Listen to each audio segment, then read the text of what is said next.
Welcome to Sukesh economy classes. Paper ప్లానింగ్స్లో భాగంగా అనగా స్వతంత్రం వచ్చిన తర్వాత భారతదేశంలో ఎలాంటి ప్రణాళికలు అమలు చేస్తే బాగుంటుందని చెప్పి కొద్దిమంది మేధావులు అదేవిధంగా ధనవంతులు బడా వ్యాపారులు రచించిన పేపర్ ప్లానింగ్స్లో భాగంగా గాంధీ ప్రణాళిక గురించి ఒకసారి క్లియర్గా చూస్తే గాంధీ ప్రణాళికని శ్రీమాన్ నారాయణ అగర్వాల్ రచించడం జరిగింది. గాంధీజీ సిద్ధాంతాలకు అనుగుణంగా గాంధీ ప్రణాళికను రచించారు.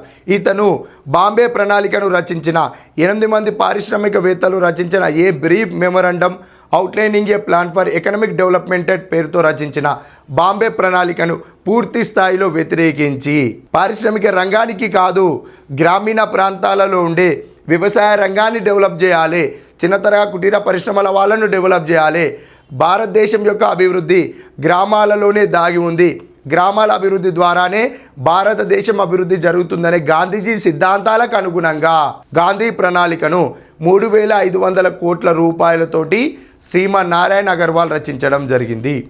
Thank you.